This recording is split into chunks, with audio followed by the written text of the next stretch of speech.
Vlog tayo ha. Vlog kita, Bert. Team Herbert. Nag-spray kami ngayon ng shade. Nasa farm kami, guys. Grabe talaga, mayayaman ang mga farmers dito. Ayun, yan ang baka. Ang daming baka doon, oh.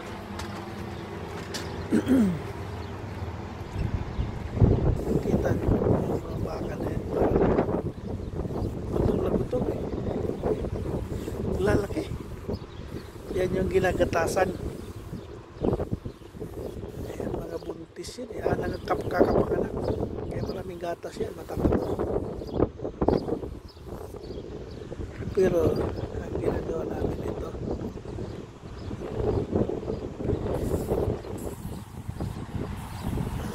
natapos na namin yung shed, isang shed doon.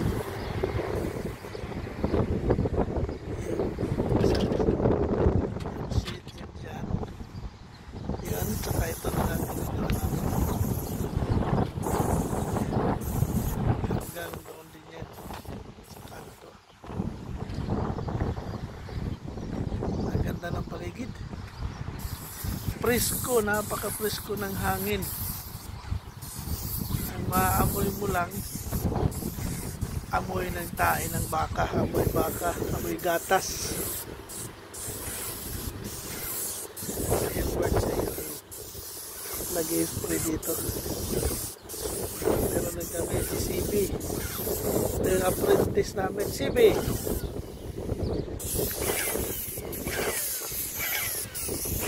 binata to si CB.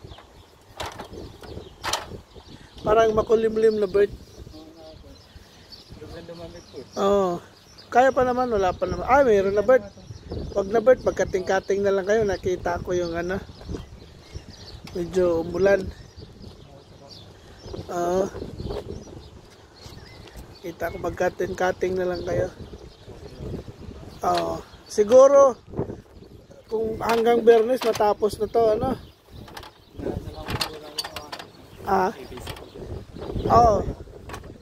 Pwede naman na, alam ba, mag-blasting kayo bukas yan. Blastingin nyo.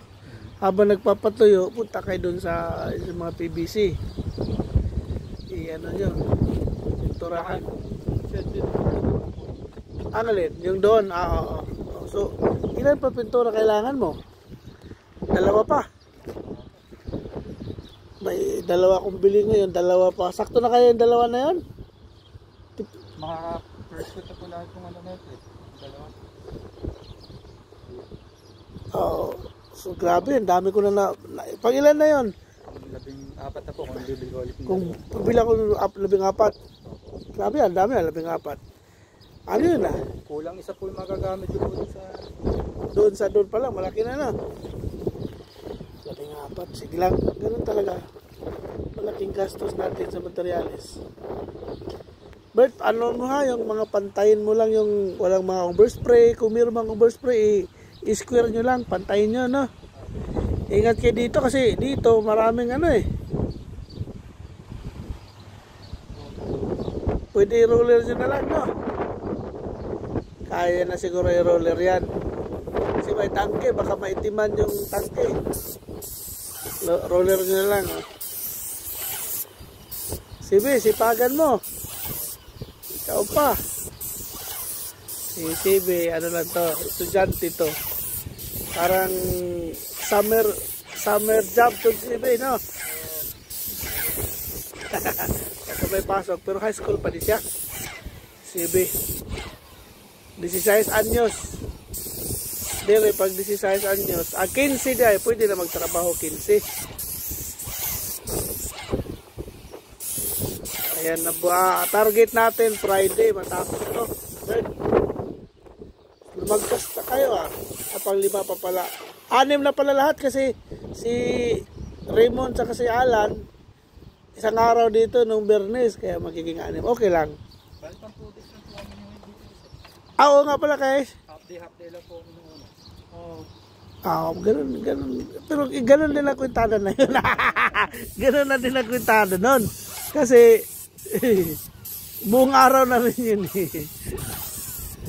Sige. Good, pero maganda na. Pagutihin nyo lang. Basta importante yung maganda tingnan. Okay, good luck na lang. Ingat kayo dito.